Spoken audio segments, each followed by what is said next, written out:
What's up, YouTube? Welcome to my new channel, Twisted Barbell, where the focus will be on fitness, training, and training equipment. Today I just want to go over a brief tour of my basement home gym, showing the setup that I have after so many months of trying to get it all together, an overview of the equipment, accessories, and attachments that I've selected for this home gym. Take it from there.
Gym is twofold. One, I didn't really have the space in my garage due to multiple vehicles, and two, I preferred the comfort of the basement with the heating and air conditioning throughout the year to make working out much more comfortable. I wasn't utilizing this side of the basement, so this was ideal for setting up the home gym. This is a finished basement, even though you may see in some of the video, I do not have drywall on the ceilings. There are exposed floor joists there, but it's beneficial to me in a lot of ways, as I'll demonstrate a little later. But on that side of the basement, I have kind of a home theater setup with a recliner and a large screen TV, and on this side, I have the home gym. So I just want to go over a few things, an overview of the equipment, but first I want to start with a little bit of my training history.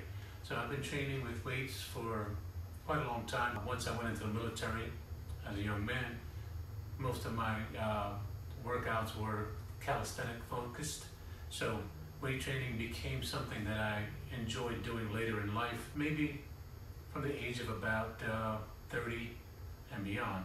I'm in my early 50s now, and I've been training consistently for the last 3 years or so. Prior to COVID and this pandemic outbreak, the gyms were closed, as many of you know. I went literally 6 months without any kind of training at all. So late June, I decided to put together a home gym of my own. I began the slow and painful process of selecting equipment and accessories to outfit this gym, but I'm happy with the way that it turned out and where it is now, and it's serving my purpose. I think right now I'm on a upward trend of sorts where I can start getting back into working out. So maybe what I'll do is document the process of me getting back to where I was. I put on a lot of body fat, and I've definitely lost muscle tone. So those are my goals toward getting back to where I want to be. Right now my weight is currently at about 220, I'm 6'2", and that's not bad. I've been able to maintain my weight pretty consistently even throughout the pandemic. The next thing I'd like to do is discuss the equipment and just kind of go over the gym real quick and give you a brief tour. So here I'll just show kind of a brief walk around of the rack, the way I have it set up in my space, so that you can get a glimpse of all the attachments and accessories, and then I'll go over all of them individually.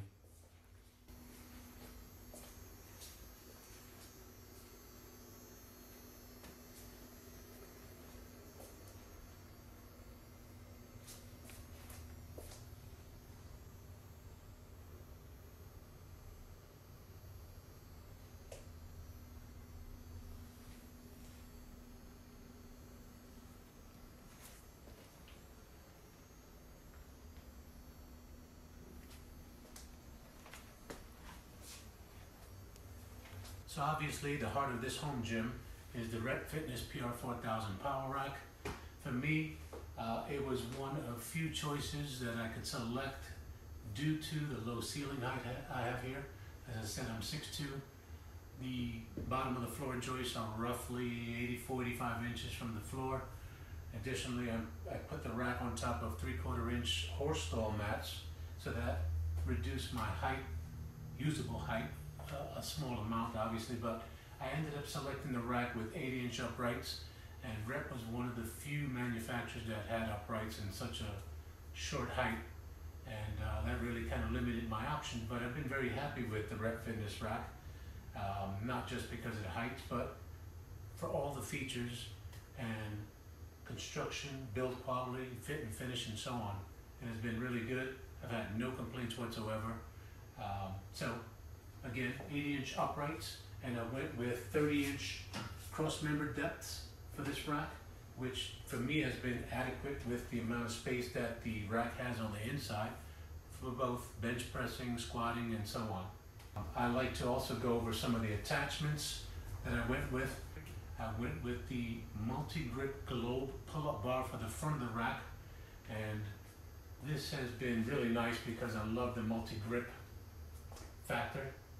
I don't want to, stick to just one type of grip. This gives me options. Stability, I went with a few options because I wasn't going to bolt down the rack to the floor. As I said, this is a finished basement, so I had no intention of drilling through the floor and so on. But I chose the front stabilizer feet that extend from the front of the rack about 27 inches or so. You can find the specifics on the website.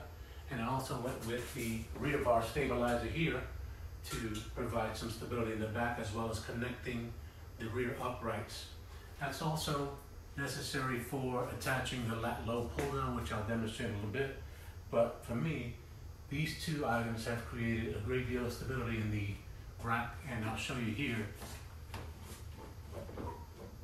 There's no budging. You might hear a little squeaking, but this thing isn't moving, it isn't going anywhere, it is grounded, it is solid, really good piece of equipment.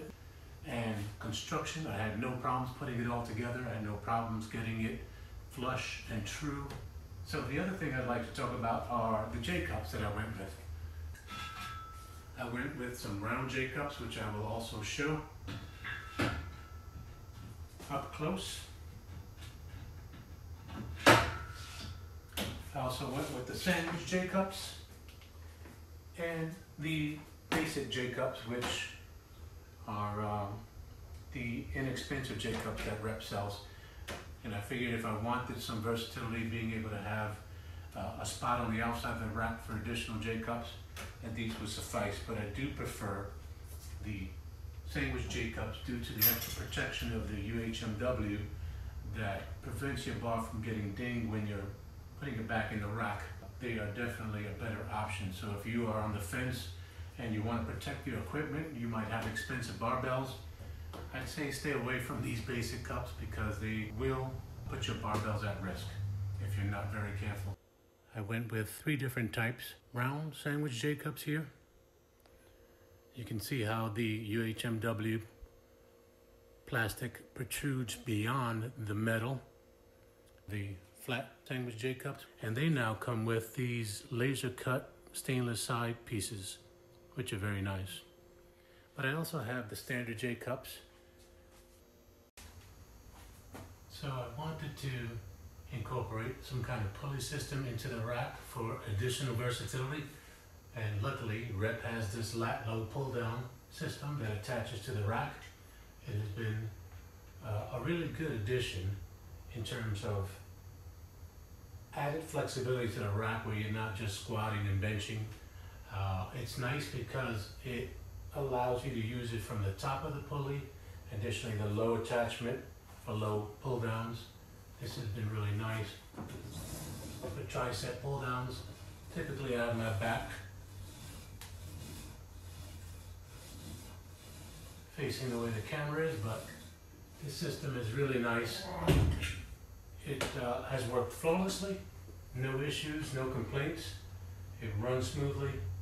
It is secure by attaching to the top cross member here.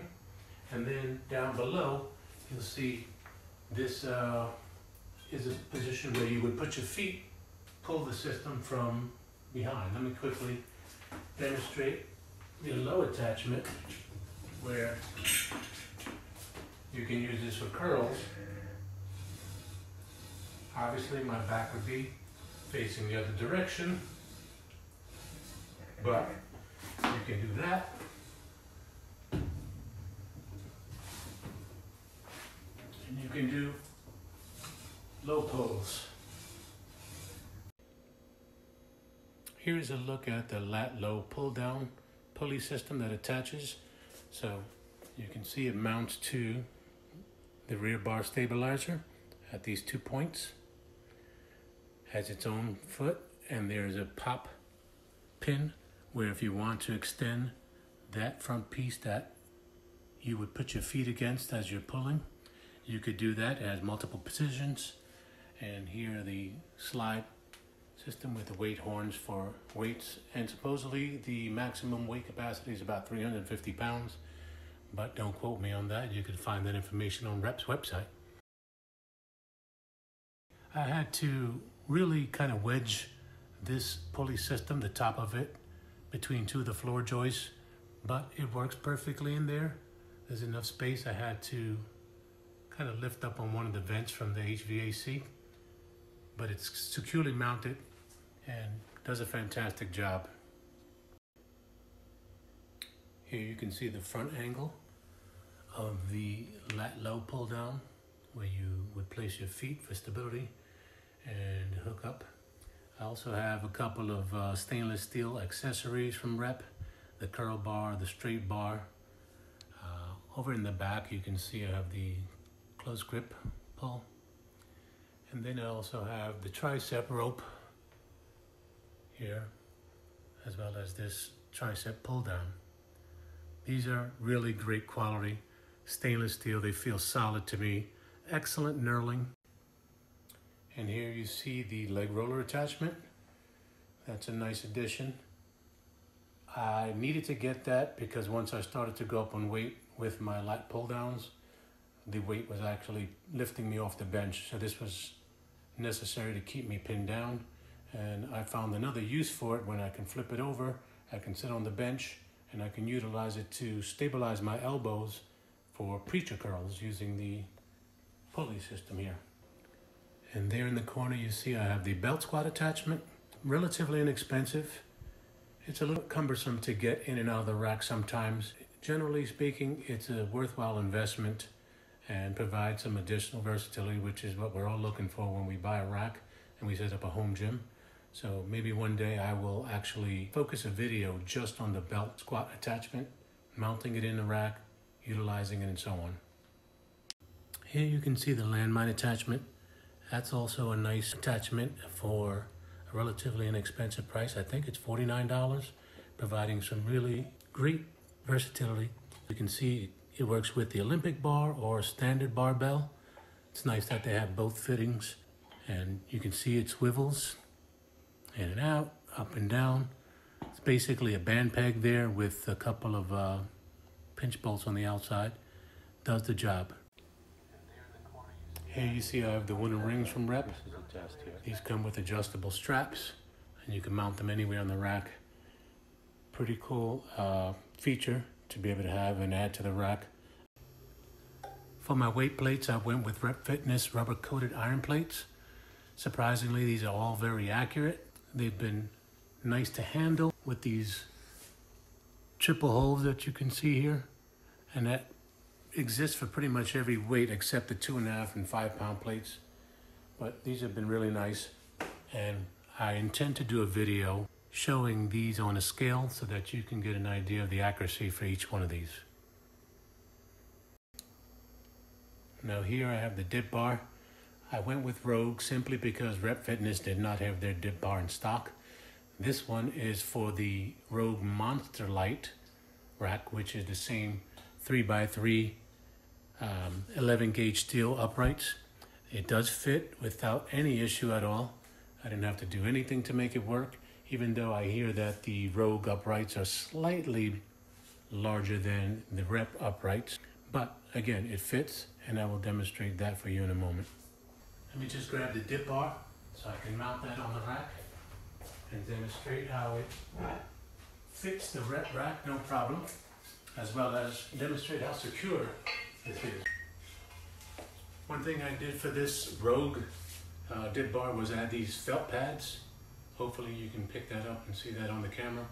But that wasn't for fitment, that was more just to eliminate the rattling from side to side of metal on metal, because this does not have UHMW lining like the J-cups or other accessories.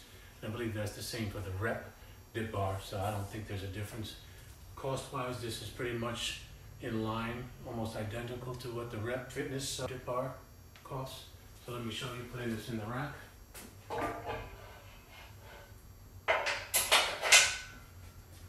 There you go, side to side, really no rattle, nice and secure. Holds me up, no problem.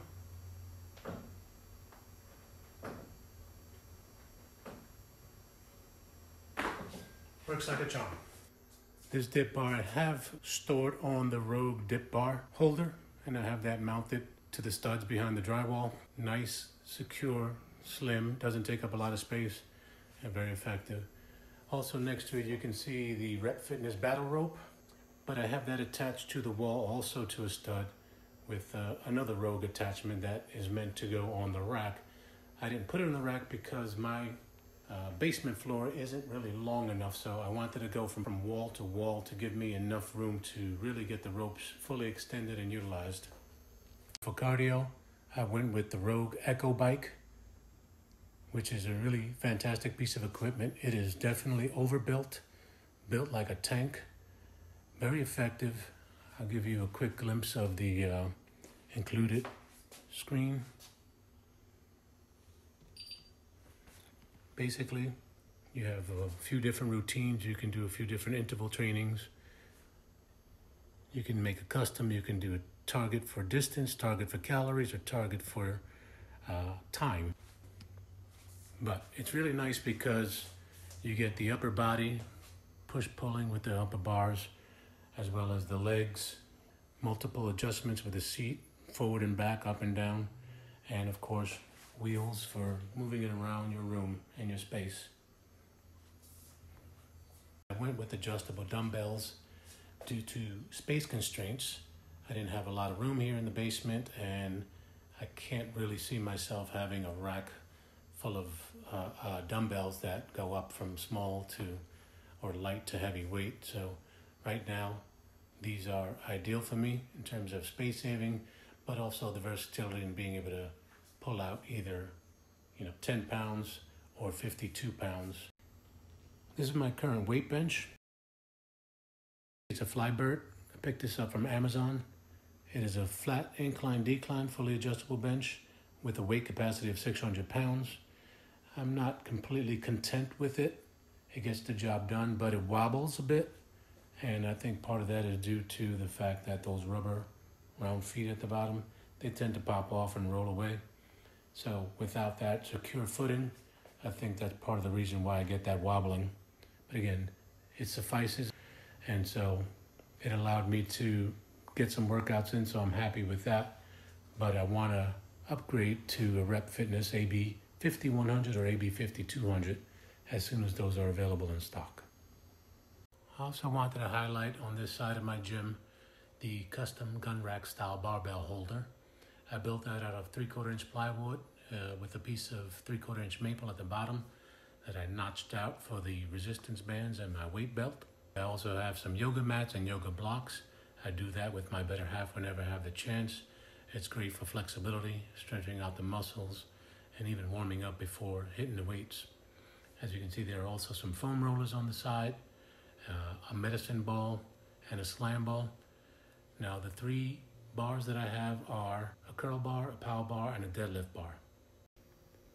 The 2 top bars are made by a company called X-Mark, and these are crow bars, as you can see by the end cap. So the power bar has a stainless type sleeve, needle bearing, so it has good rotation. And then the bar itself is a black manganese finish, which is the same as the curl bar, black manganese finish, but this has chrome sleeves. Curl bar is about 20 pounds, and the power bar is a consistent 45-pound bar. Now the deadlift bar is a Rogue Ohio deadlift bar, and I got mine with the red Cerakote bar and black Cerakote sleeves. This bar is wonderful. Kind of the cream of the crop of my bars. So for the future, there are a couple of additions I'd like to put on the rack. And from Rep, they would be the spotter arms, so I can consistently bench outside of the rack. Additionally, I'd like to get the ISO arms once those are available, so I can, again, add more versatility to my rack so that the workout routine just doesn't become stale. For future videos, I'm considering doing one on the rubber-coated iron plates from Rep, just to demonstrate the accuracy of their weight, because I think they're really good plates. And I think, again, for the price point that they're at, they are really a bargain. You know, you can get bumpers, but one thing I do like that these have over the bumpers are the different sizes, the different diameters, I should be more specific about. And I like being able to see that quickly, where these you can tell just by the size. These are 10s, these are 25s, these are 45, and so on. So I think they offer a good bang for the buck too. Another video I'd like to do is using the belt squat, because I think there's still probably some questions about the belt squat. I'd like to do a video demonstrating installing it in the rack as well as using it for different exercises that I typically use it for. Just demonstrate, again, its usefulness. Any questions that you might have, please leave them in the comment section. And if I have any good ideas for videos that I could make in the future, I would consider that. I'm also considering doing just a basic follow-through training videos post-COVID and kind of document the gains with muscle mass, body fat, definition, all those things that we can kind of see either on a scale and visually. Thank you for indulging me with your time. I know everyone's time is valuable, so I appreciate you spending the time with me here, especially this first video on my new channel. So thank you. And if you find any of the information useful, please consider subscribing.